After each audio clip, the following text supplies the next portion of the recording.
Egunon, izan berriro ongi etorri, eskerrik asko. Minutu gutxi batzuk gora bera, baina esan dezakeguneko puntua hasi garela. Atzo esan izuen, atxaldeko ordua dela arriskutsua, goizekoa, ez da, xamurragoa. Badakigu, gaur gainera goizago, lehenago hasi garela, egunak hizketarako, gogoetarako, hausnarketarako, aukera asko dakartzalako eta danak baliatu nahi ditugu, eskerrak eman nahi dizkitzuet berriro, gurekin izateko beta hartu duzuelako. Gaurkoak ere hizkuntzen aniztasunaren gaira eramango gaitu, gaurkoak beste hizkin batzuetatik begiratzeko aukera emango digu, foroko gaietako beste baten ardatza esan dezagun, Europako hizkuntza aniztasuna babesteko politikak eta tresnak dira. Eta horren inguruan jardungo dugu nagusiki goizeko saioan. Lan bloke modura planteatu dugu foroan, badakizue, kongresua baino gehiago foroa izatea nahi dugula, zuek ere parte hartzea nahi dugula, eta horretarako, gogoratuko dizkitzuet berriro ere parte hartzeko, ze bide ditugun, batetik txartelak erabiliz zuen galderak geuri helarazi, lankideak emango dizkitzue txartelak, eskertuko nizueke, alik eta bizkorren edo modu agil xamar batean ematen badizkigutzue galdera horiek, hori batetik eta gero bestetik Twitterren bitartez ari baldin bazarete, UNESCO etxearen kontutik eta aldala traola aipatuz, Donostia Forum traola aipatuz, galdera horiek guri helaraztea ere eskertuko genizueke bide batez, esango dizuet, wifia erabili nahi izan eskero erabiltzailea foroa dela, eta pasaitza 2016 zenbakiz idatzita. Foroa erabiltzailea eta 2006 pasaitza. Kartaren egoera aztertuko dugu, oraingo honetan, hain zuzen ere, ez da dudarik eremurriko hizkuntzen Europako kartak izan duela eta izango duela zerregina eta zerresana hizkuntzen biziberritzean eta normalizazio bidean Europan. Karta hori zertan den azalduko dugu eta karta hori biziberritzeko eta karta hori hobetzeko proposamenak ere izango dira gaur egunean zehar. Baina lehen da biziko hurbilpena, berriro ere makrotik hasita eta gero ondoren xehetasunetara iritsi ahal izateko, kartaren egoera aurkeztea izango da, gaur egungo Europarentzat eta epe motz edo ertaineko etorkizuneko Europarentzat duen garrantzia azpimarratzeko, aurrera egiteko ideiak ere emateko.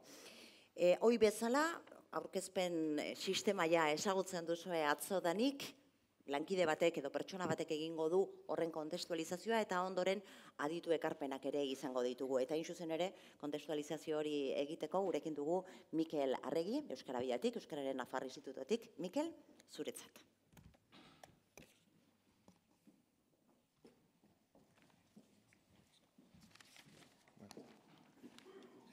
Egunon eta ongi etorriak gaurko lehenengo saiora. Gurekin Besna Zernitz Grotic dugu, bera Kroaziako Rijekako Unibertsitateko irakaslea eta zuzenbide fakultatearen nazioarteko zuzenbideko departamentuko burua da. Giza eskubideen nazioarteko zuzenbideari buruzko eskolak ematen ditu eta gai honi buruz hainbat artikulu argitaratu ditu eta proiektu zientifiko ugari egin ditu. Gaur hemen dago dituen arduren artean hauxe ere duelako. 1988an Euroitunaren adituen batzordeko kide izendatu zuten eta 2013 urtetik aurrera presidentea da, batzorde horren presidentea da. Gaur aurkeztuko digun gaia ardura horrekin estuki lotua dago. Gaia hauxe da, eskualdetako edo eremu urriko hizkuntzen Europako karta eta Europako hizkuntza politika. Euroituna nazioarteko hitzarmena da, Europako Kontseiluaren ministro batzordeak 1992an konbentzio gisa onetsi zuen eta 11 estatu kidek Espainia barne urte bereko azaroan sinatu zuten. Espainiak 2001an berretsi zuen Euroituna. Besna Zernitz Grotic irakasleak bere aurkezpenean Eurogutunaren balioari buruz, bere indarguneaz, bere auleziaz hitz egingo digu. Beraz, nahi duzunean, has zaitezke zure aurkezpena egiten.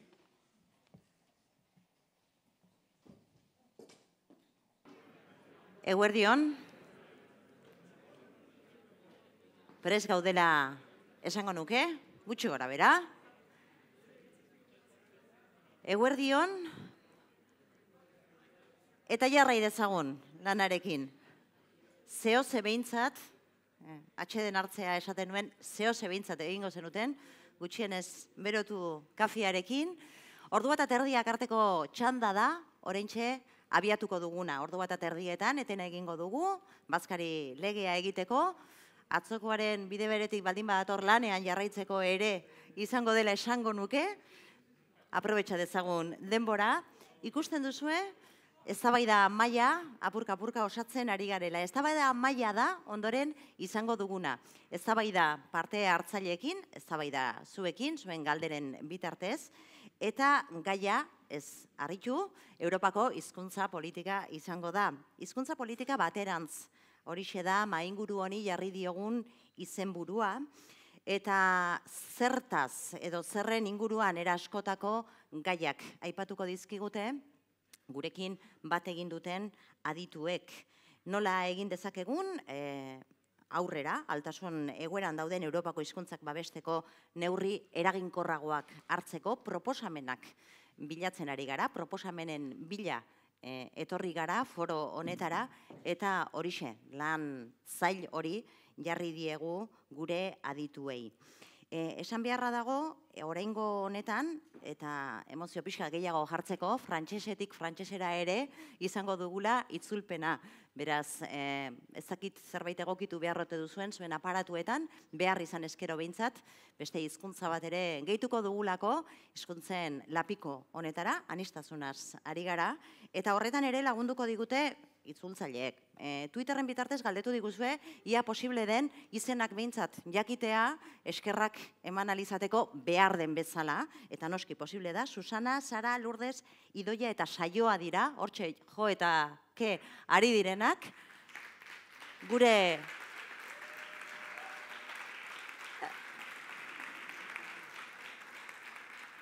geure lana desiente ikeragarri errazten. Horixe, beraz, tarte honetan izango duguna, eta eztabaida gidatuko duena Euskal Herriko Unibertsitatetik datorkigun Xabier Arzoz izango da, beraz, Xabier zurea da plaza.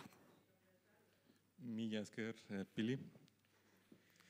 Eguerdion guztioi, minutu pare batean azalduko dizkizuet mainguru honen helburu eta dinamika, eta bere hizlariak aurkeztuko dizkizuet.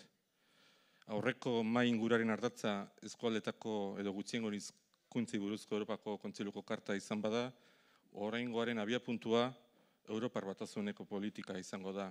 Alegia, ea eta nola Europar Batasunak laguntzen duen hizkuntza aniztasuna babesten eta sustatzen. Pilik izan duen moduan, mainguruaren kudeaketa zaila izango da, zeren gure lau hizlariek inglesez edo frantsesez hitz egingo dute, eta neuk ikusten duzuen bezala euskeraz hori dela eta denbora mugatua dugulako, saiatuko gara maingurua alde neurrian bizkor antolatzen. Gure lau hizlariak herrialde, esperientzia eta ezagutzako esparru ezberdinetatik datoz, kurrikulumak luzeak dituzte, eta 5 minutu bana beharko nuke bakoitzari justizia egiteko. Hala ere mugatuko naiz datu batzuk ematera bakoitzaren ibilpidea kokatzen laguntzeko. Eta hasiko naiz nire ezkerrean dagoen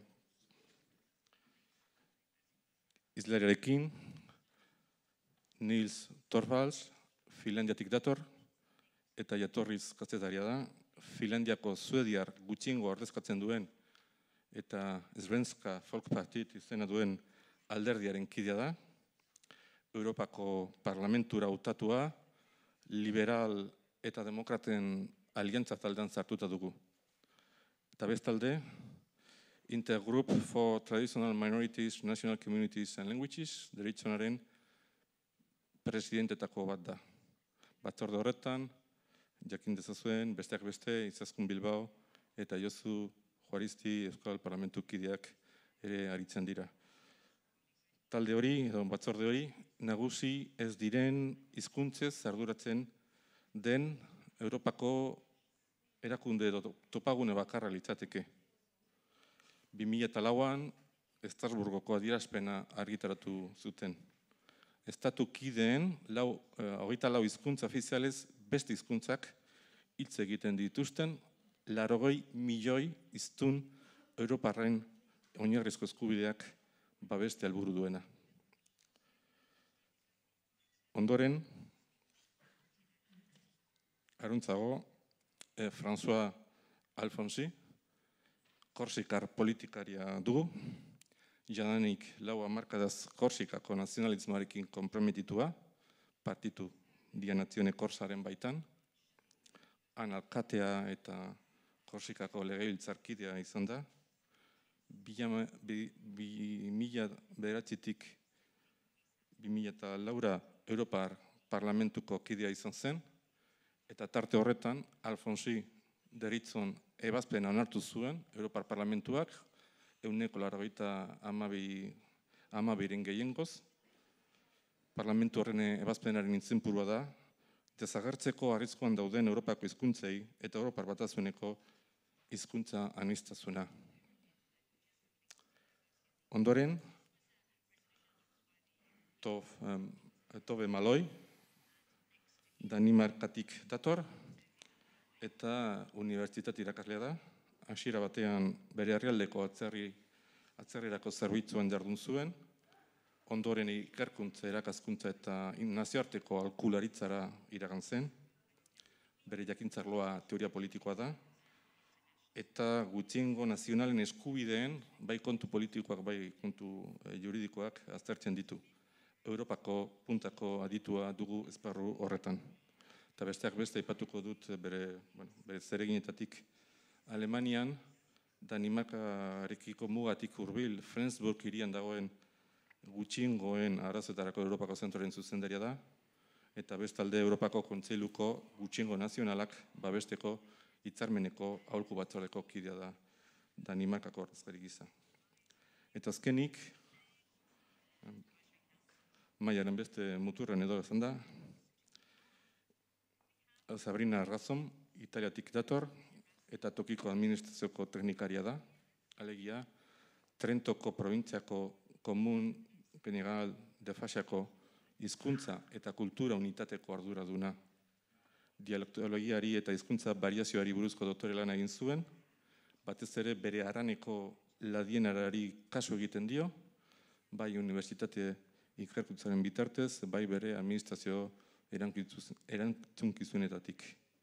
2008ko maiatzean, aurten beraz, hizkuntza aniztasuna sustatzeko sareko presidente ordoa aukeratu zuten.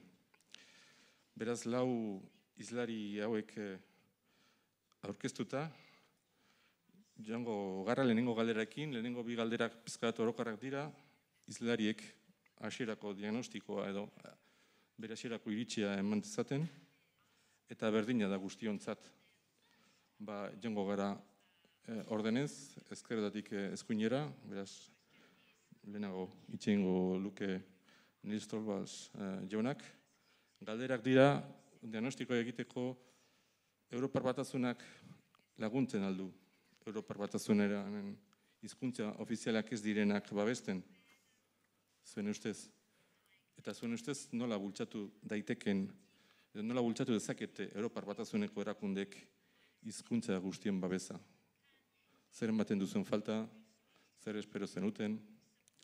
Izan bezala, lehenengo diagnostiko bezala, gero zedetaztunetan sartuko gara.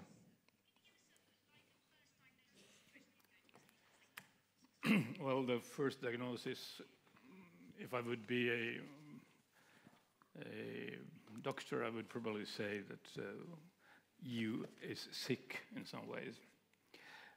I probably would like to start with painting a fairly gloomy picture. And the reason for painting a gloomy picture is that when we have seen all the glooms, then we probably can come back to what we should do. EU has a strange way of always coming into the scene with slightly under the false flag. We always are trying to sell EU like the big peace project, which is actually in a way true, but that's not the background history of the European Union. The European Union, well, actually was created when France was going into a deep, or France's steel industry was going into a deep crisis. And Jean Monnet and Robert Schuman invented, well, we're going to use the peace process to grab some part of the German steel, and then we're going to sell it as a peace project. And that's what they did. So the origin of the European Union is actually a deep economical crisis. And you can say that, yes, that's been the way for the European Union to develop ever since. So what we have in the European Union is a mismatch. We have a lot of economical problems. We have a lot of instruments for taking care of economical problems. But as soon as we go to human rights or minority rights, we are actually out of the picture. We speak about human rights and minority rights every time we step on our right foot, but we don't do very much. And this is the central problem. There is no muscles in the European Union actually for defending minority rights or linguistic rights. I can give you some good examples. We already during the first two sessions heard about what can be done regarding the convention. And we see that we actually have a conflict. In the convention, the member states or the signatories promise to do this and that. But when they don't like to do this and that, there is actually no muscles to force them to do that. And I think one of the best examples is Greece. I visited the Turkish minority in Greece 2 months ago. There is a judgment from the court from the Strasbourg court about Greece, and Greece just chose the middle finger, and that's all. I just come from Strasbourg. We had a resolution. It's a nice piece of art. A resolution, I think it's about 23 pages. But when you go into what I actually said in the resolution, you have seven pages of citations. You have 4 pages of recitals. And then a lot of what we call Christmas tree. A Christmas tree is a thing where all the good-intentioned members of the European Parliament are putting some sort of decorations on the Christmas tree and say, now we have done our part. And this is not true. And therefore, what we really need to get things going is some coordination of the civil society part of this. Because without the civil society, we will lose. And we will lose them more because at the same time when I'm speaking, we have a rising rightist tide coming. And not just, and at the same time, coming to the Basque country and coming to this conference, what I felt this morning and earlier was a tremendous optimism here. But we fail coordination between the different operators. We have a lot of organizations out there, but we don't have the coordination. So if we can manage the coordination of the civil society, then we can force the Council of Europe and even the European community, the European Union, to get somewhere. But without the civil society thing, we're going to lose, and we're going to lose big. Thank you. Esker, Niels, Alfonso Jauna. Oui, je partage évidemment la constatation de Niels Torvald. La situation n'est pas bonne. L'Europe a mis la diversité linguistique au fronton, c'est-à-dire unie dans la diversité, c'est sa devise. Et puis, disons-le nettement, s'il n'y a pas de diversité linguistique en Europe, l'Europe disparaît. Mais il y a des citoyens qui, face à la diversité linguistique, sont plus égaux que les autres. Ceux dont la langue natale ou maternelle est une langue d'État ont évidemment une situation bien plus favorable que ceux dont la langue maternelle est une langue non reconnue au niveau des États. Et cette inégalité, elle n'est pas combattue. Nous avons en Europe une jurisprudence de la Commission qui consiste à dire les questions culturelles ne sont pas de la compétence. Donc, comme elles ne sont pas de la compétence, on ne s'en occupe pas. Mais pourtant, je pense que cet argument est fondamentalement faux et il est même totalement scandaleux en réalité. Parce que la diversité linguistique européenne vit parce que la langue corse existe. Si demain la langue corse disparaît, c'est le patrimoine européen qui disparaît. On parlait corse en Corse bien avant que la Corse soit française. Donc la langue corse est un patrimoine européen.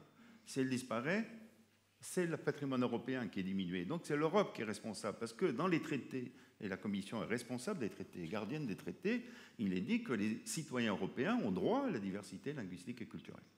Et ce droit, qui est dans la Charte des droits fondamentaux, rien n'est fait pour le faire respecter quand il s'agit de la langue corse.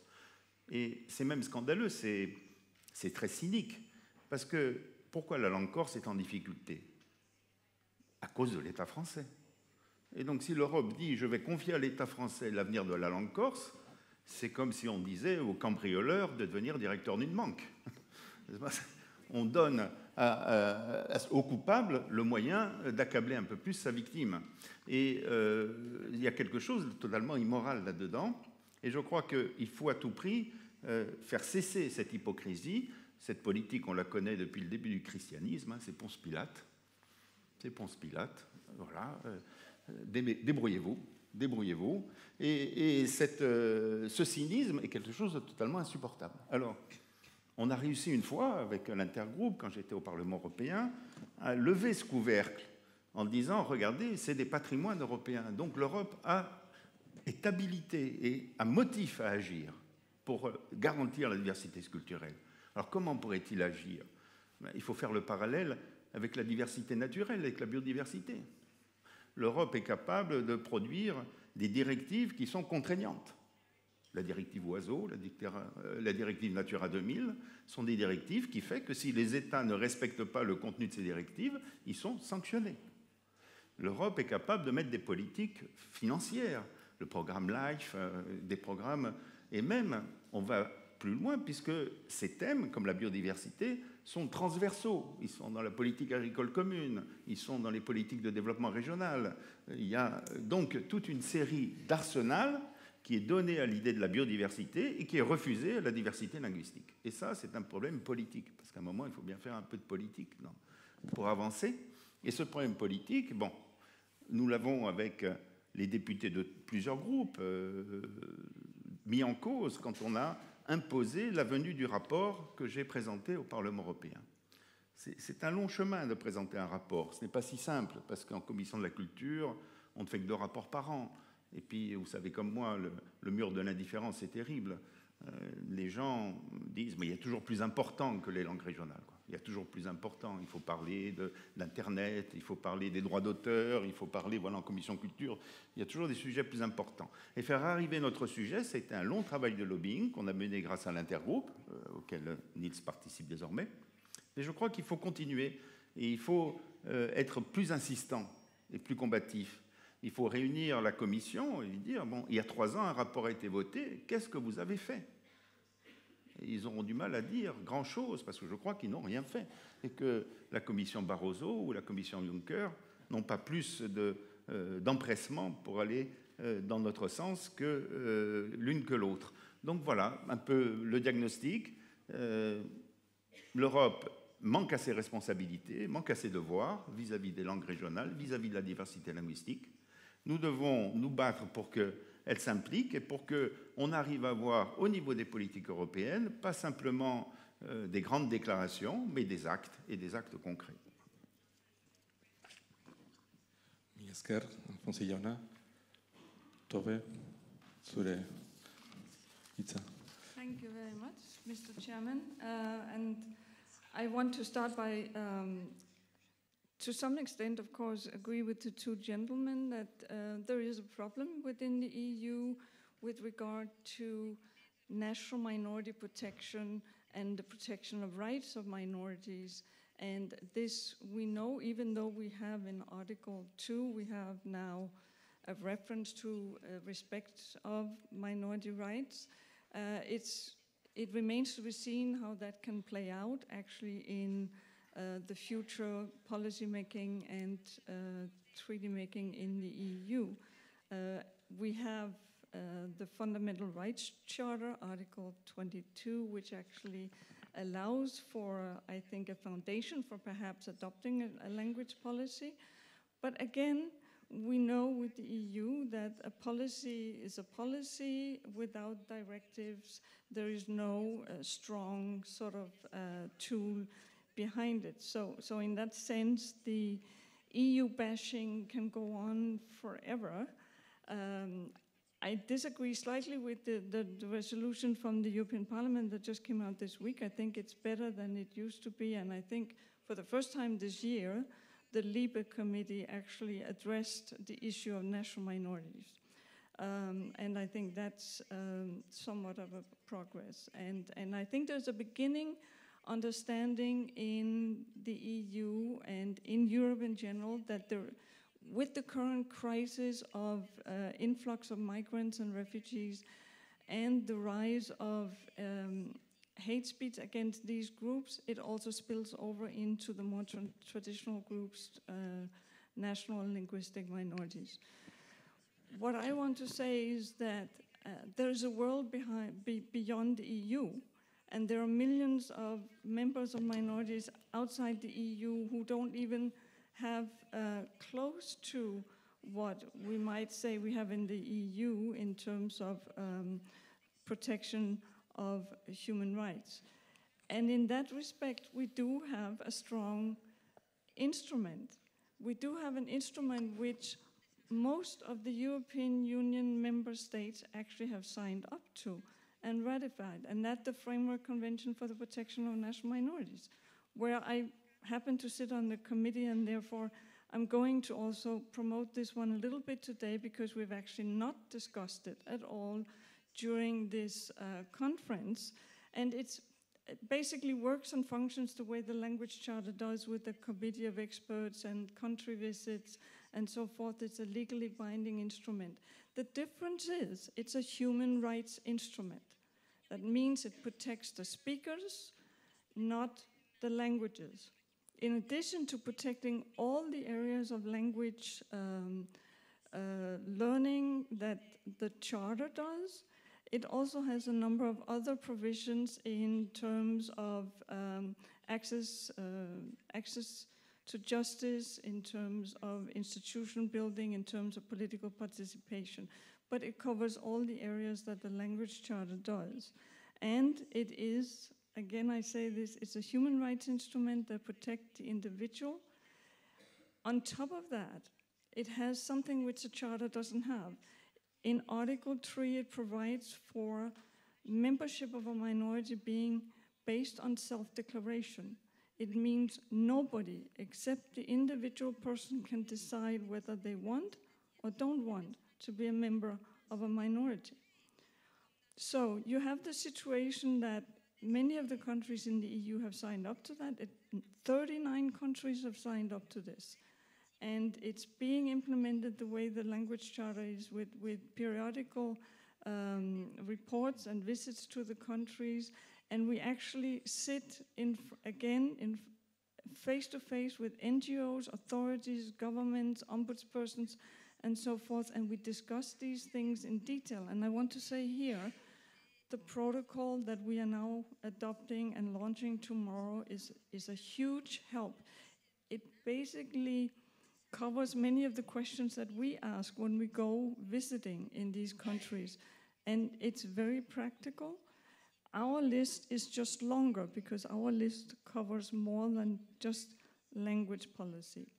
So I would like to say that outside Spain, this is an instrument which is quite well known and which has achieved quite some status also with governments. The big news is that 1 month ago, the Spanish government decided to make a declaration after 20 years of being a party to this instrument. 1 month ago, suddenly the Spanish government makes a declaration, sends it to the Council of Europe, and says there are no national minorities in the territory of Spain. The Roma are not a national minority, but they can be protected under the convention. Now, this to me is alarming news for all of those of you who consider yourself a member of the Spanish society, because this convention can apply to you. So we are, in a sense, back to where we ended the last panel, that yes, it is up to the individual or the groups to claim their rights, but it is certainly up to governments to make sure that they are protected. And here we have a very bad example. So outside Spain, this is a very well-known instrument.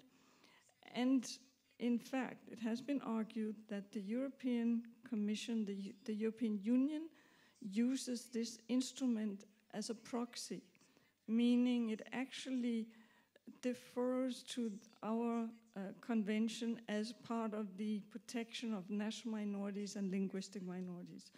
So there is some room for wriggling around there, and I think the European Union, of course, should be made aware of this again and again and again, and I think it happens in committees and so forth, also in the Parliament and with the Commission. I think I'll stop here and then I'll continue later on. Thank you. Mila esker, Sabrina. So, first of all, thank you very much for having me here. And in two roles, I would say, as Vice Chair of the MPLD, but on the other hand, also as part of a minority language community, such as Ladin is. It's a very small community, but these two roles are somehow linked, because the MPLD, this network, European network, gives the possibility to all minority communities to gather and to share their problems and what they have to face, to be recognized at a European level. And so I would start from this point. Europe should have more respect of languages in general. Because if we only think about the fact that also the 24 languages recognized by Europe in general as official are not respected, because if we enter the European community, there is so this stereotype that we say, okay, I can speak German, French, English, and it's all, it's okay. And there are other languages. We have to take into account the recent situation of Irish is an example, an eloquent example that if Europe doesn't recognize the value of languages at all, minor and majority languages, we can't want Europe to recognize our small minority languages. And so we need to work together in order to make this language diversity accepted. I would say we have to push to encourage the European community to elaborate, to propose a EU language policy that could fit for languages, because if we go to Brussels, if we are in Brussels or everywhere where there are representatives of the European communities, bureaus, and so on, we read this slogan, united in diversity, but diversity is first of all language diversity, because, and let me say something about my experience as a linguist, as a syntacticist, we know that minority languages, that language diversity is very important to improve from the linguistic point of view, from the scientific point of view of languages, also grammars, the universal grammar, but it is not only linguistics. This is also a capability of observing different points of view, different forma mentis that languages have. So I would say we need a European language policy from the point of view on languages in general. From the other point of view, I would say that a great importance has to be given to minority languages because they have to be recognized, they have to be known in Europe. But how can we do this? First of all, I notice, I keep on thinking about this fact that in the most part of universities in different states, we don't have the possibility to learn all, I mean at least the languages recognized by Europe. For example, it would be very interesting and important if we could learn the different languages of the community in our universities, because we keep on choosing the three main languages because we know we can do it and we can go on and enter Europe only with these three major, I would say, languages. What could Europe, the European community do in this sense? I would say it should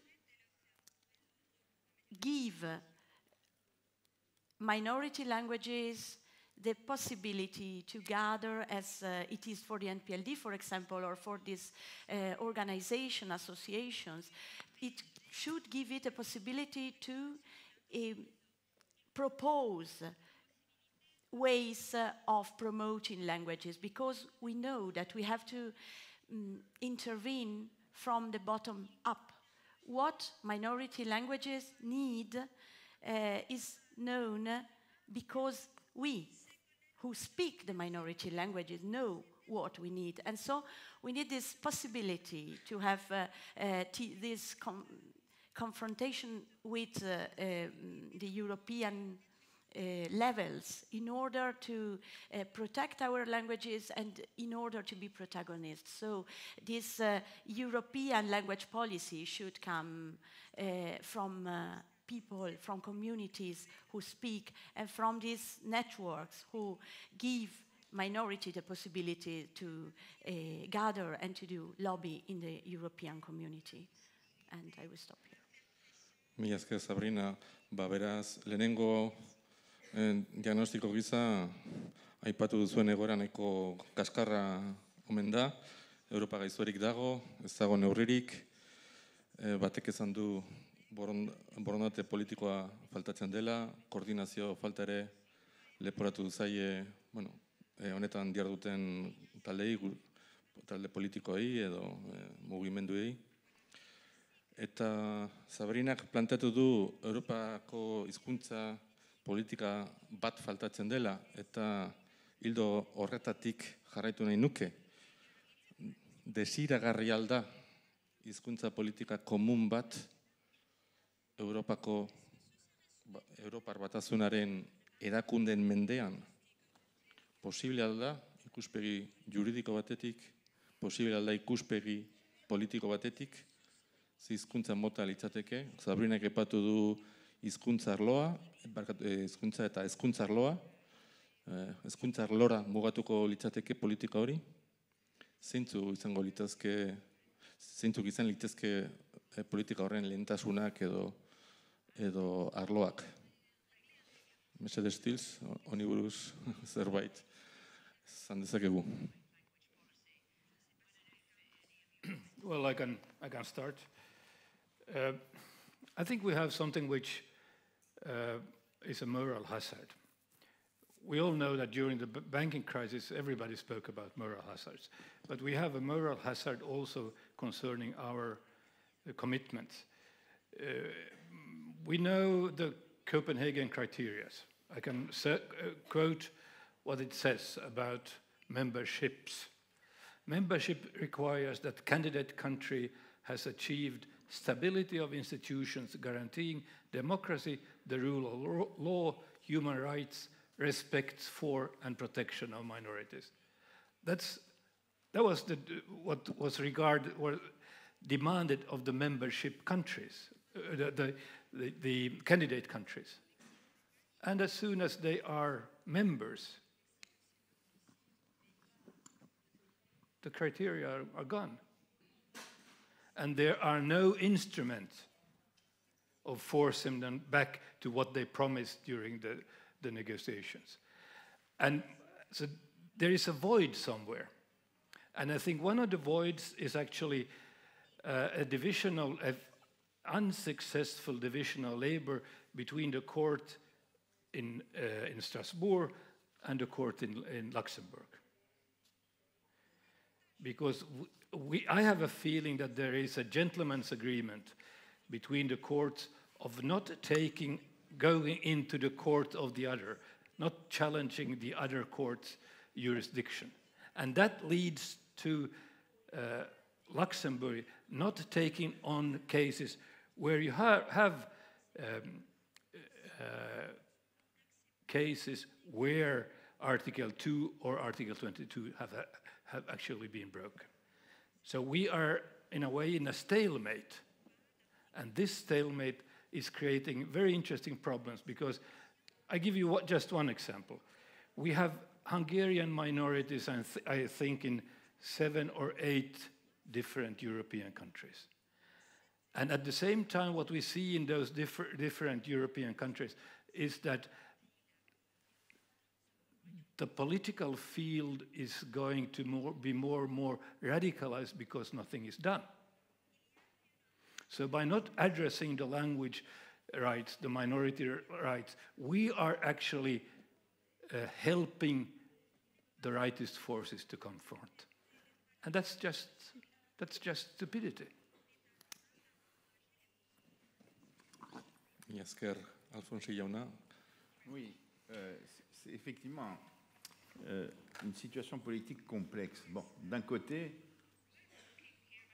la question de la diversité linguistique des langues minoritaires est une question qui fait consensus. Le rapport que j'ai présenté a été voté par 645 députés sur 700, donc plus de 90%. Donc le consensus formel est assez bon. Ce qui était difficile, c'est de le faire arriver à l'ordre du jour. C'est ça qui est difficile. Parce qu'en commission de la culture, la commission, qui est toujours européenne, est toujours présente dans les trucs, et dit oui, mais là, ce n'est pas la compétence. Ce n'est pas de notre compétence. Il ne faut pas avancer sur ces choses-là. Bon. Donc on a cette sorte de frein permanent, car c'est des questions qui dérangent les États membres. Mais ça ne dérange pas les députés européens. Ça dérange les chefs d'État, ça ne dérange pas les peuples. Le peuple français est tout à fait favorable à ce que la langue corse se développe. C'est l'establishment français qui est contre, n'est-ce pas? Et c'est cette difficulté-là qu'il faut surmonter. Pour la surmonter, je crois qu'il faut déjà dire haut et fort que la Commission, l'Union européenne, les traités européens ont un devoir, une obligation de résultat vis-à-vis des minorités linguistiques. Et que si demain la minorité ladine perd l'usage de son patrimoine linguistique, c'est toute l'Europe qui est en échec, et pas simplement le peuple ladin. Voilà, cette idée-là, il faut bien la faire passer, car ça veut dire que ce n'est pas de la responsabilité de l'État italien, c'est de la responsabilité de l'Union européenne. Chaque minorité doit être sous la protection de l'Union européenne. Ensuite, nous avons des expériences. Nous avons tous mené des politiques en faveur de nos langues, et on sait qu'il y a un minimum vital si on veut franchir les obstacles du monde moderne. Le monde moderne avec Internet, avec la sururbanisation qui fait reculer le monde rural, avec aussi la mobilité, qui est un phénomène qui était beaucoup moins prégnant au début de l'Union européenne, etc. Donc, on sait qu'il y a un corpus minimum de mesures pour faire en sorte qu'on puisse dire aux Corses, la langue corse a un avenir dans les générations futures. Et ce corpus minimum, c'est à l'Europe de le définir, et c'est à l'Europe aussi de dire à chaque État, vous devez le mettre en œuvre. Moi, on le fait pour la biodiversité. Face au recul des espèces animales, on est capable de prendre des directives pour dire il faut protéger les espèces animales, les migrateurs, etc. etc. Voilà. Donc moi je dis, l'Europe, il faut l'amener à faire cette avancée.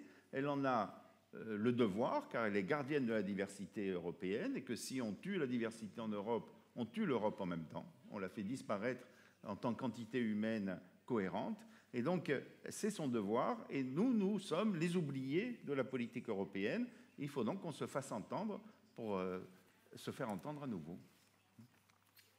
Yes, Tove. Yes, thank you. Yeah, I think we need to deconstruct a little bit here, because what do we mean when we say European language policy? What do we mean when we say Europe needs to have a policy? I mean, I'm all for a European policy. Sure, the more the merrier. But, I mean, we need to define a little bit our terms, I think. And I think we need to make it clear what we can, of course, accomplish within the EU.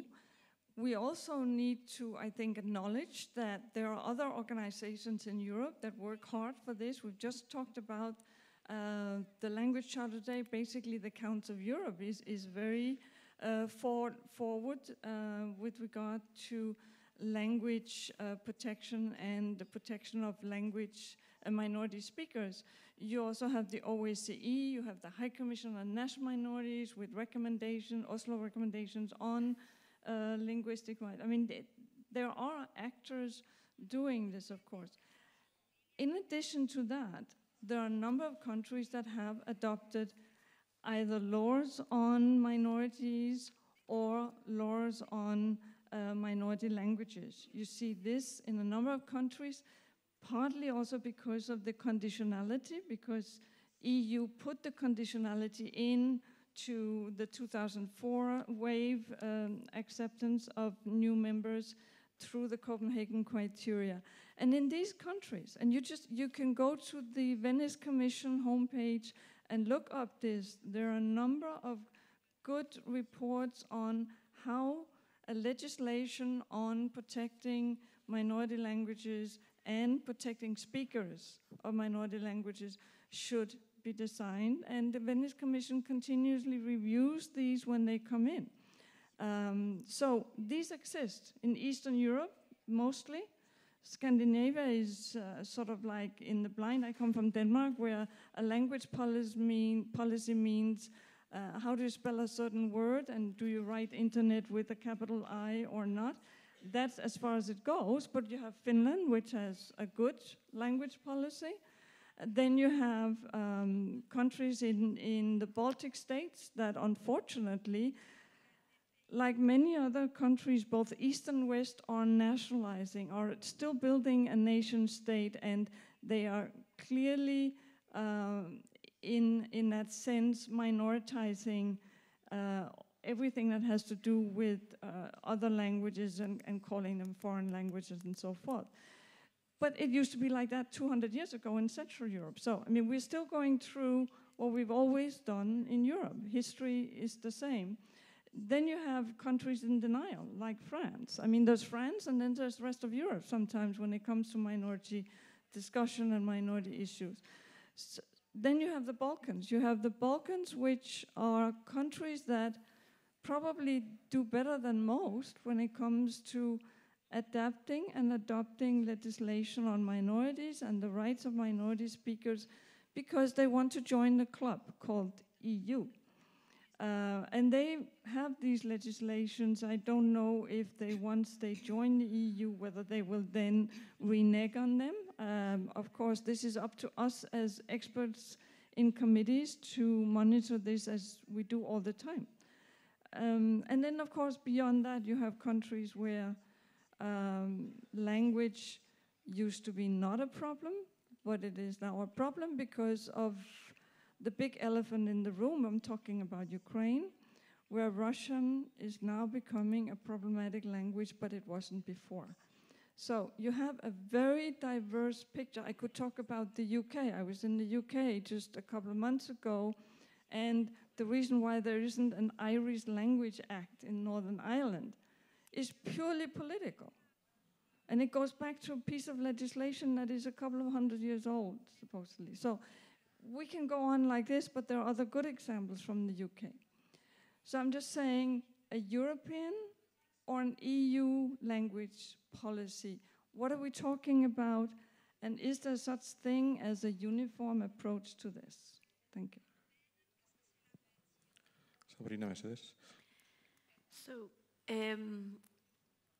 I wouldn't be so negative in the sense that, okay, I mean, we need coordination among networks, among organizations who work on language policy, in particular on minority languages. I think that we have the possibility to do something more. And on the other hand, we have minority languages who are very vital, who are very capable to work, and they have a lot of ideas. They can contribute with the European community in order to create this language policy. I would also add that, for example, the charter, we have been speaking about it till now, and we are speaking about it now, has the principles of language policy we need to go on. And this should be, perhaps it is too strong to say impose, but member states should all have and adapt the principles of the Charter, also from, I would say, awareness point of view, because I think that sometimes states such as Italy that didn't ratify the Charter and hasn't ratified the Charter, and I don't know if it will do it, but the situation of Italy is so hybrid, I would say, because on the one hand, it hasn't ratified the Charter, but on the other hand, it has promulgated a law on minority languages in Italy, recognizing 12 minority communities, and comprehending in this law the principles of the European Charter. It makes no sense somehow, because it keeps on avoiding ratifying the Charter, but I think there is a reason, because in this case, we, Italians, not we, Italy thinks that it is an Italian affair, not a European affair, and when it wants to stop, when it has no financial funding more, and it is the case in this moment, it can stop and it can say, okay, let's stop. And it is happening now, in fact, that Italy is so, according to this principle of subsidiarity, in particular with autonomous regions such as Trentino South Tyrol it demands it to provinces, and we Ladins and the other minorities on the territory of the province of Trento have in fact a very modern and strong language policy law coming from the province, and so we are safeguarded. We are a small community, but we are really safeguarded, much more than more large communities in Europe. But In this case, the state says it's the province affair, it's not mine. On the other way around, there are other small communities. I said to you, Italy recognized 12 communities, minority language communities. In this case, they are not part of an autonomous region or province. They are poor regions, and so they are only safeguarded by the national law. But in this case, the national law doesn't do anything, even if it is there. And so I think that in the case of Italy, the Charter and Europe could do very much, because in this case, they should, Europe, I mean, should push the state to ratify the Charter. It makes no sense that it has this law and it doesn't give financial fundings and means to develop this policy. So I would say that somehow this principle of subsidiarity should be studied better, because in any case, in the case of an autonomous province such as Trento is, which is also rich from the financial point of view, and in the case of other provinces and regions, the state says, it's not my affair. It keeps on insisting on not organizing an Italian language policy which bases on European principles and has also the contents of the European Charter, because they are only written in the stattal law, but in any case it doesn't make sense. So from the point of view of Europe, and I close, I experienced in the NPLD the possibility to share these problems about education, for example, or about economy in minority languages and so on, from an European point of view. And as I said before, we have to be positive and to learn from minority language communities who have got a lot to teach to Europe. So I would say, let's start from the bottom and go up. So. Mila esker. Alfonso jaunak esandakoaren gainean iruzkin bat buruatzen zait. L'Europe n'existe pas. Ez dago Europarik. Ez da existitzen. Europar batasunak estatukideen jabetza partekatua da. Zuzenbidearen arabera kondominium bat da. Orduan, Europar batasuna eta estatuak ezin dira bereizi, ezin dira banatu. Bata bestearen gandik. Gauza bat eta bera dira. Orduan, zaila da Europar batasunei eskatzea estatu gainean eragina burutzea edo eragina egitea, zeren azken batean beraiek dira Europar batasuna. Baina, bueno, jarraituko dut mahai ingurarekin. Eta helduko diot, lehenagoko mahai inguruan Fernando Ramayok plantatu duen, eta Alfonso jaunak esandakoan ere implizitua zegoen arazo bati. Hizkuntza aniztasunaren Europako babesaren egoera oso bitxia da, oso paradoxikoa da.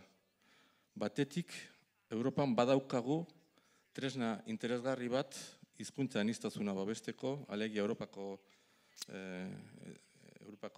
hizkuntza karta, munduko mailan, munduko ikuspegitik begiratuta, segurazki paregabea, urritasunak ere dituena, ez da loteslea, estatuek nahi izan ezkero izenpentzen baitute, eta betearazpenari begira ere arazoak egoten dira. Ez da betearazpen modua ez da eraginkorra.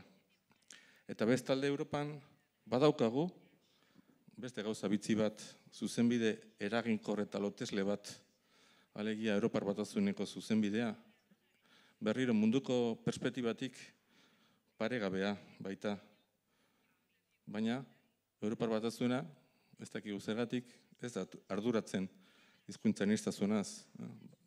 Hizkuntza aniztasunaren babesa ez du serio hartzen. Naiz eta benetako integrazio politikoaren ezinbesteko osagai izan. Beraz, nire hurrengo galdera zera litzateke, nola batu, nola aldotu bi munduak, Europar Batasuna, Europako Kontseilua. Zuen ustez, eskualdetako eta gutxiengoen hizkuntzi buruzko Europako Kontseiluko karta nolabait lotu daiteke Europar Batasuneko helburuekin, eskumenekin edo zuzenbidearekin. Hau da, nolabait karta ekar daiteke Europar Batasuneko esparrura. Eta Europako karta aipatu dut, baina bai gutxiengo nazionalen konbentzio ere tartean zara daiteke nahi baduzu. Nils. Well, thank you. Well, first, a few words about decision-making inside the European Union. In the Council, you have rules, and there is a rule about the blocking minority. And if you count the countries who have not ratified the regional and minority language charter, then you actually have a blocking minority, and if you add Poland to those, then you have a blocking minority in the Council, meaning nothing will come out of the Council. In the Commission, we have a more political Commission today than probably ever before, and you know what most politicians do. They measure from which side the wind is blowing. So I can promise you the Commission won't move. And if they would move, then you have the problem of subsidiarity, where you have rules which are, there are two examples of warnings against breaking of subsidiarity. They led to nothing, because you have voting rights in the process, and the voting rights leading to the Commission not paying attention to subsidiarity issues. François, on my right side, knows probably better than anybody else on the earth what an INI report means. An INI report in the Parliament is an own initiative report. The European Parliament is the only parliament in Europe who hasn't the right to make law-binding initiatives. We have the right to write INI reports, and François' report was an INI report. The report I just cited in the very beginning, and Tuve is right, it's a better report than ever before, but it's an INI report. It's, sorry to say, it's just paper. And therefore, I need to come back to what I said in the very beginning. We need to get the civil society going in one direction. We need more coherence in the civil society. I was in Leeuwarden in Netherlands, listening to the Frisians there. And for some reasons, two persons from Donostia came there to present what they are going to do during the culture capital campaign. And immediately I understood that here we have some people who really understand and do something. So if we can get things going in the same way they have got the cultural capital thing going, then we might move forward. So now we have to figure out how we do this coordination more efficient. And then we're going to run in the right direction. François? Oui, effectivement, le problème est difficile parce que au niveau des responsables européens, tous les sujets sont difficiles avec les États membres. Tous les questions sur la réglementation bancaire, toutes les questions sur tous les sujets européens. Et donc, chaque fois qu'ils peuvent éviter un sujet de conflit avec l'État français, avec l'État espagnol, etc. Évidemment, ils préfèrent l'esquive. Personne n'aime affronter des problèmes. Et donc, je pense qu'il ne faut pas enlever la part du positif dans ce qui est fait, mais il faut être beaucoup plus offensif. Je pense que c'est ça aujourd'hui la nécessité pour nous tous. Il faut que la société civile soit offensive. Et moi, je remercie les organisateurs de ce forum d'avoir contribué à nous remobiliser et à nous remettre en situation beaucoup plus active. Je crois qu'il faut porter la critique beaucoup plus fort et beaucoup plus haut. Je pense que c'est la responsabilité des hommes politiques corses de dire que la situation de la langue corse n'est pas satisfaisante, pas simplement par rapport aux lois françaises, mais aussi par rapport au projet européen. Voilà. Et pareil pour les responsables basques, pareil pour les responsables de toutes les régions qui portent les revendications linguistiques qui sont les nôtres. Je pense qu'il faut être beaucoup plus offensif. Voilà ce que j'ai voulu dire. Et il faut l'être en disant les vérités. Aujourd'hui, l'Europe, sur la question de la diversité linguistique, c'est Ponce Pilate. Elle laisse faire les États les plus destructeurs jusqu'à aller à la disparition d'un certain nombre de langues et de cultures qui seront perdues pour l'Europe. Voilà, c'est ça qui est important à faire entendre, et à faire entendre, à mon avis, avec beaucoup plus de force au niveau de l'Union européenne, par le biais du Parlement européen et par toutes les instances que nous pouvons mobiliser. Tove. Yes, thank you. Yeah, I fully agree with Nils that the council situation is obviously locked. I mean, this is the political decision-making body, and unfortunately, they have to follow the treaty law. I'm not an expert on EU law, but I don't know if it wouldn't be possible to make an EU language policy the way we have an EU cultural policy, according to the charter, which is now legally binding. But again, it would be within the EU institutions, and it would have minimal reach, and we know how those policies are sort of implemented, and where do they take the money from first when they need to move money over to other more pertinent institutions. What I want to point out, though, is that the Commission is actually, for instance, in the Balkans, funding a lot of projects on also minority language learning. We have an office in Kosovo, and I was just there a couple of weeks ago, and we have a couple of new grants from the European Commission which actually aim at teaching all the languages of the minorities in such a way that they can socioeconomically be raised to a level where they can actually find a job. At the moment, the unemployment rate is so high because only the dominant group, the Albanian-speaking group, is able to access jobs because that's the dominant group. Oftentimes it's a question of not even having translations of diploma into Albanian so that a person can go and apply for a job, even though they're not part of the majority.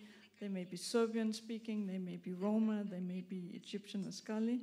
So it is possible for the European Commission to put a lot of money aside to those kind of projects. So I don't think it's the case that the European Commission is blind to this.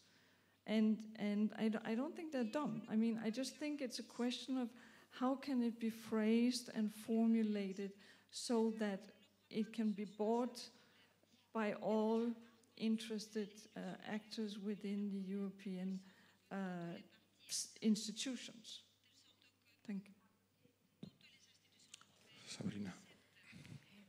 I am not an expert in legal and excuse me, in legal and juridic affairs, and so I don't want to enter this point of view because I have colleagues who are very keen and have just given their point of view.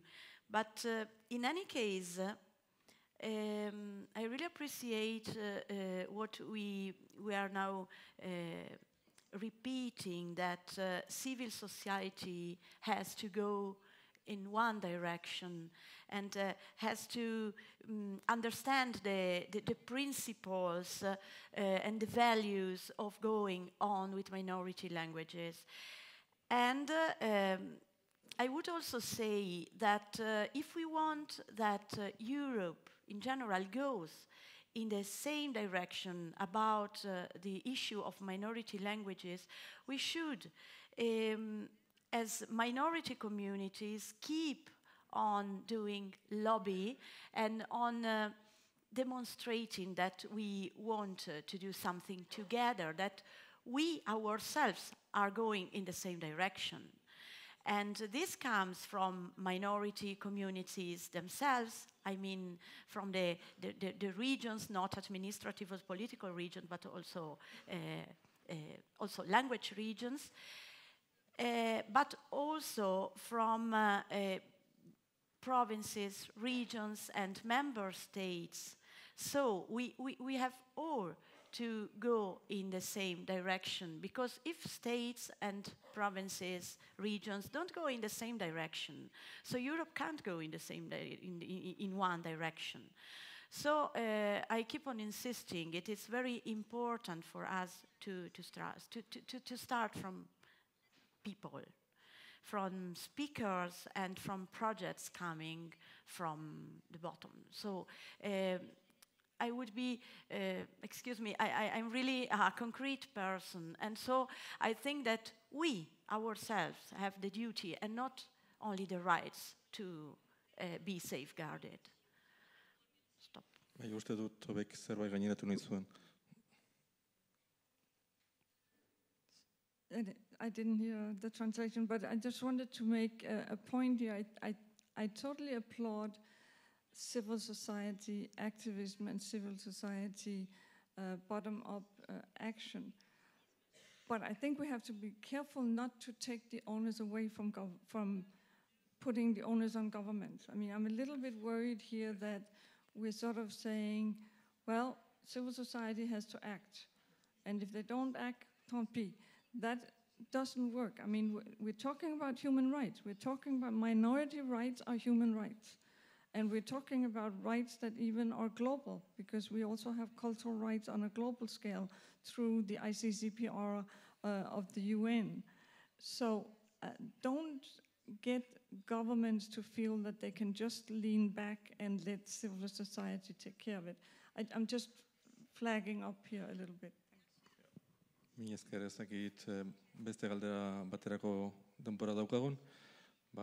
Galdera labur bat zuzendu nahi nioke Tobe Maloi Andreari.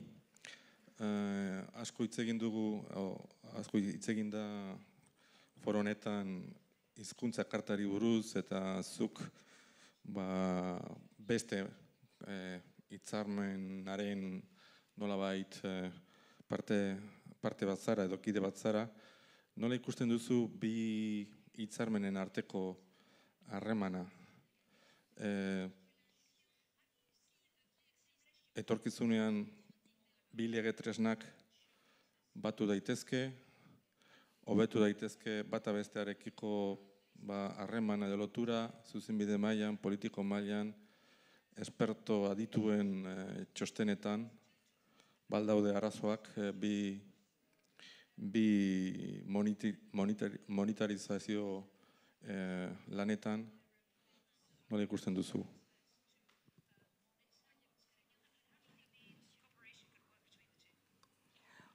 Well, I think there's, I mean, when it comes to the two instruments within the Council of Europe, there's already good cooperation. It's true that the reports that we produce are long and perhaps sometimes difficult to read for NGOs. This is why it's important that there are institutions that try to translate them into more practical instruments, and this is precisely why we're doing a protocol here this year in Donostia. But there are other instruments, of course, prepared by the High Commissioner on National Minority. They have a number of recommendations and guidelines that can be used by NGOs also, as well as by local authorities. We also tried through the two instruments in the Council of Europe to do so-called follow-up arrangements whereby we actually ask authorities and NGOs and minority representatives to come forth and discuss our latest opinion, and we will do our best to then explain why we reach certain conclusions and why how these can be understood. So I think within the Council of Europe there is a movement for more cooperation. I also think the Language Charter and the Framework Convention for the Protection of National Minorities, they complement each other. They definitely do. The Language Charter is much more detailed. It's part of the reason why it has fewer states signing up to it, whereas the Framework Convention allows for much more margin of appreciation in a sense, but also countries can harmonize existing legislation into amending it with a minority perspective, for instance. So within the Council of Europe, we work together. There is a cooperation agreement between the EU Commission and the Council of Europe. I think they meet regularly, certainly in our area, but in many areas. And of course, there's always cooperation with the OSCE. We meet on the ground, in the field. We meet at a number of events, and we exchange and use each other's tools all the time. We also implement projects together where we try to empower minority communities as well as local authorities to understand better what does it mean to be part of an instrument such as the Language Charter or the Framework Convention. We basically do trainings on the ground, teaching both legal instruments but also mediation, how to get into dialogue between minorities and majorities, setting up institutions where minorities and majorities can meet regularly and discuss their issues. This is part of what we do in my organization, but we also do it with cooperation of the Council of Europe and the OSCE. And as I said, the Commission is also willing to support those kind of projects depending on the political situation in a country. Mi esker. Agian ja pasatzen dugu jendearen galdera tartera edo. Ugari ere badira, etorri dira iragarri bezala, bi bideo horietatik, txartel batzuk eta jaso ditugu, eta Twitterren bitartez, oraintxe bertan lankidea esaten ari zitzaidan, benetan elkarrizketa bizi eta jorio izaten ari garela, geroxiago arratzaldea amaitzerako emango dizkitzuegu datu batzuk, baina benetan bizia eta interesgarria izaten ari da. Era askotako galderak, testu ingurukoak batzuk, eta proposamen oso zehatzetara joaten direnak beste batzuk. Jaso dugun honetako bat. Europar Batasunak bakarrik eragin izan dezake estatu kideengan inbertsioen bitartez, diruaren bitartez. Baztertu ote ditu Europako Parlamentuak eskualdeko hizkuntza minorizatuen erreferentziak. Honen inguruko ikerketarik badago, ez dago, izan daiteke hori adierazleetako bat edo irizpideetako bat, hizkuntza minorizatuak aintzat hartzea Europako Parlamentuak inbertsioak egiten dituenean. Denontzako galdera da, ez dator bakarren batera zuzenduta.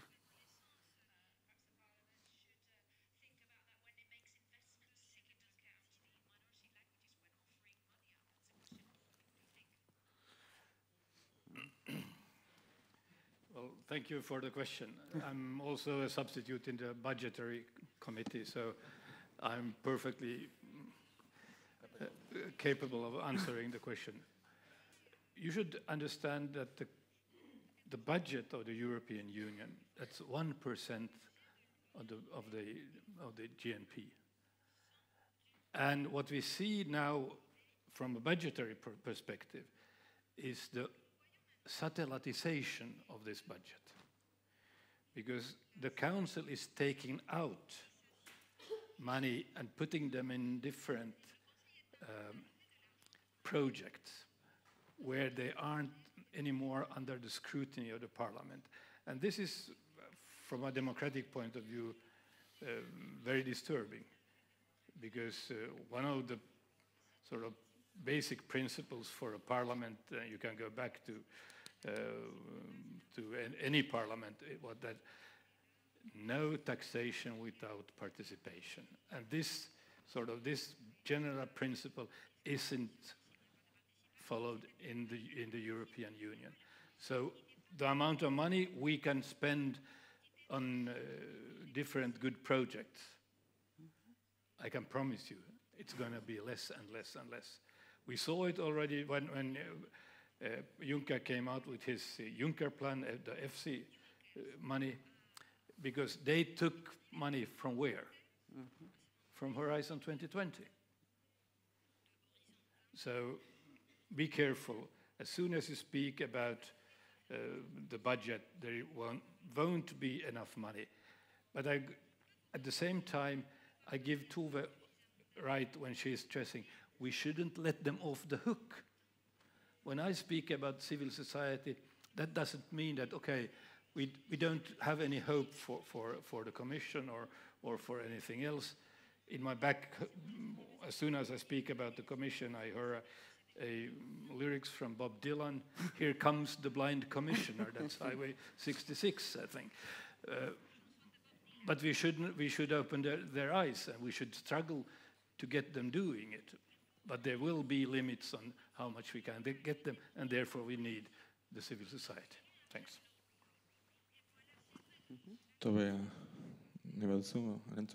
Yes, thank you. Yeah, actually, I think the way I understand the question is that maybe rather than going for a European language policy, we should maybe go for pushing towards mainstreaming minority language protection into the EU budget, the way we're mainstreaming gender and we're mainstreaming environmental concerns. Now, that's an innovative idea, and I think it's probably 50 years down the road, but nonetheless, I think whoever asked the question should be thanked, because to use it as a conditionality in the sense that if you, X country, want to implement, let's say, or build a bridge for that matter, or build a dam or something, a highway, take into consideration minorities, maybe indigenous people, the way the World Bank does it, and minority languages in terms of the communities that this particular grant or funding will be used in. So it's just another way of seeing it, I think, or thinking. Thank you. Beste galdera batera pasako gara, harritu egiten da galdera egiten duen eta galdera egiten du. Gaur egun tresnak baldin badaude egiteko eta ekiteko, eta era askotako erakundeak baldin baditugu, zein da frenoa? Zergaitik ezin da aurrerago joan, zein da galga? Zergaitik da horren nekosoa, koordinazioa, garai teknologiko honetan, zergaitik horren besteko babesa norberaren jarduteko esparruaren inguruan, koordinazio hori bilatu ordez?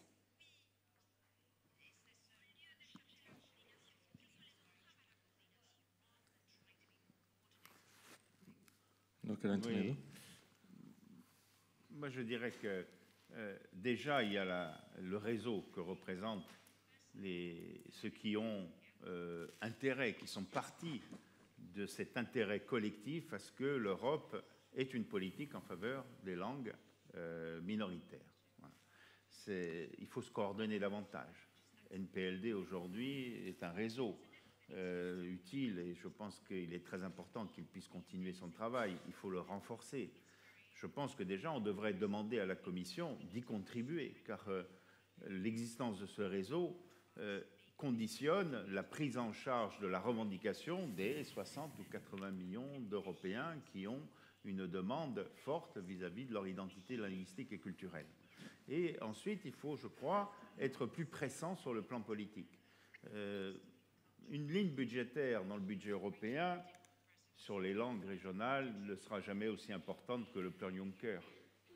Ça ne coûte pas aussi cher de faire de l'action pour une langue que de faire des autoroutes ou des trains ou des aéroports ou des centrales nucléaires, que je sais encore.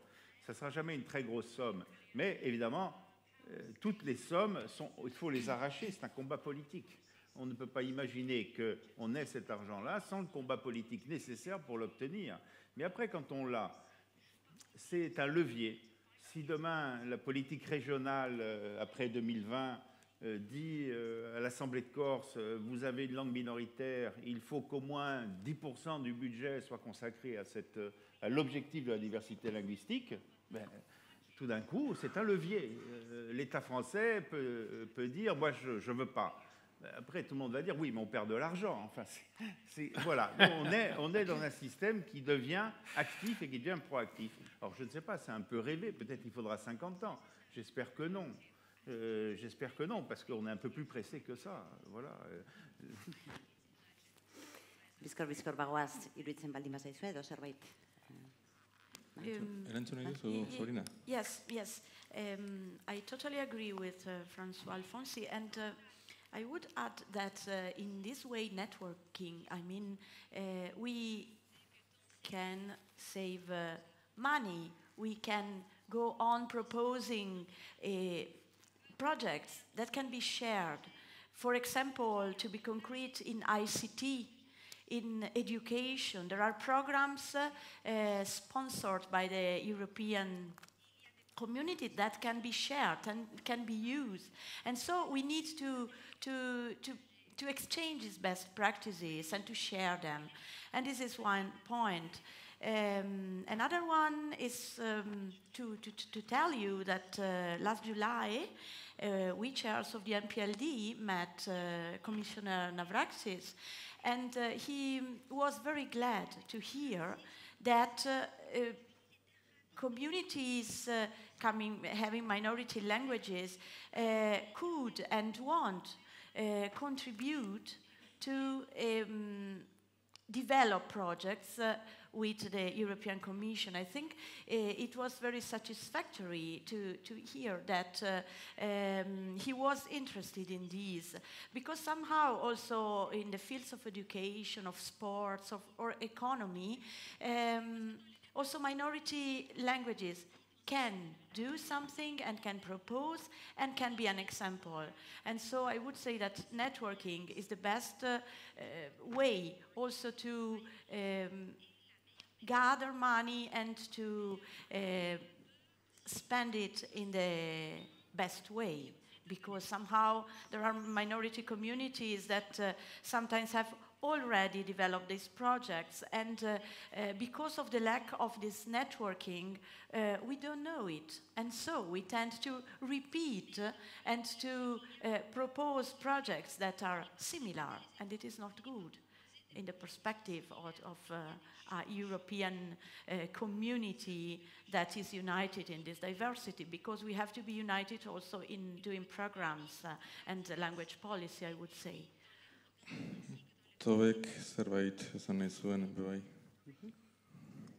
Yes, just very quickly. I mean, within the EU, within the treaty, there is now the option for the so-called European Citizens Initiative, which, in a sense, needs the building through network. And it's basically that 1 million citizens can come together and propose to the Commission a policy or complain about a policy which is not being implemented. It's tricky because it has to be within the treaty, and it has to be only with regard to the treaties implementing within the institutions of the EU. So, for instance, there has been one on minority issues which was not even approved by the Commission. But why not through networking? And that's where networking through social media and so forth comes in. Through networking, maybe propose to the European Commission to implement Article 22 on diversity and language diversity in the European Union. I mean, that's specifically, it's a legal binding document now within the EU. Short, thank you. Uste dut Nilsek ere zerbait gaineratu nahi zuen. Well, Tuve mentioned a very good example. We had those signatures, and the Commission, by a political decision, said this is not good. There was no ground, there was no legal ground for doing it. They did it because they didn't like the thing. And this is the problem we have. You can sort of duck the real questions by political means, even if you should take them on board. And this is the problem we're going to fight. Yeah, but I understand that it was rejected, of course, because the Commission can claim that there is no competence on minority issues. But there is competence on language diversity. This is what I'm trying to say. So rephrase it and submit it again. This is what I'm proposing. Luze joko luke eztabaidak zalantzarik gabe. Amaitu egin behar dugu azken galdera bat egin nahi dut, kasu honetan Reisen anderearentzat da.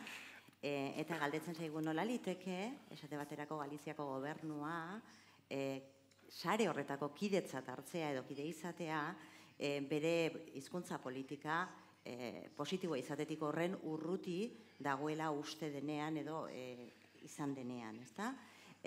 Gauza bera aplikatu ziteken, Nafarroako gobernuarentzat edo horrelako zerbait. Era honetako hori horrela izanik ontzat ematen da, nola, ontzat ematen da gobernu horren politika kidetzat hartuta.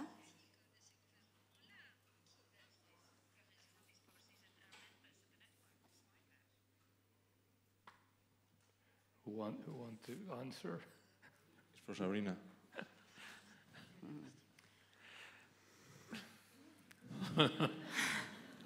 It's difficult. Can you repeat the last part, please? The last part. It came in English. How is possible to have the Galician government, whose linguistic policy towards the Galician language is far from being positive, as member of this organization?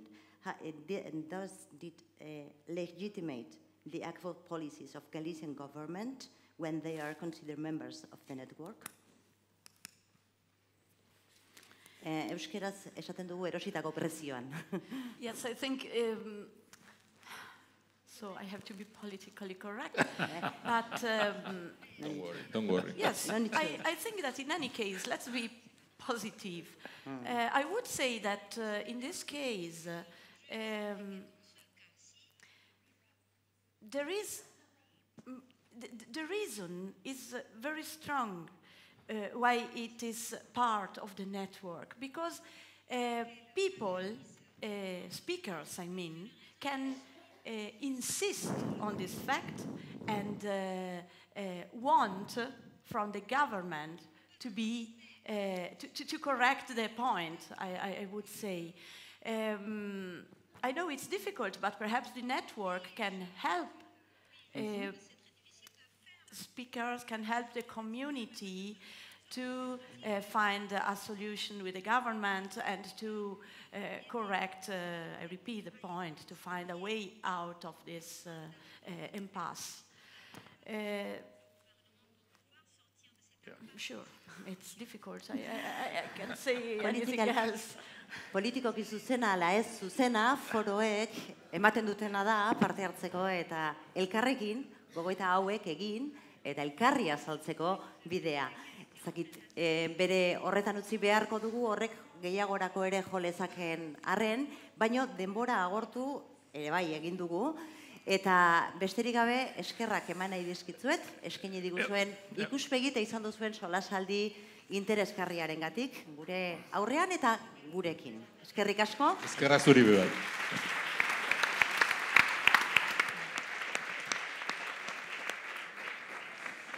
Eta bueltarako abisu bakarra 3:00 hemen izango gara zuen zain, tarte honetan, atzo esan da bezala, Baskaria zerbait hartzeko aukera izango du kanpoaldean, lanean edo hizketan jarraitzeko aukera ere izango da, bueltatu hori bai berrituta, atxaldeko 3:00.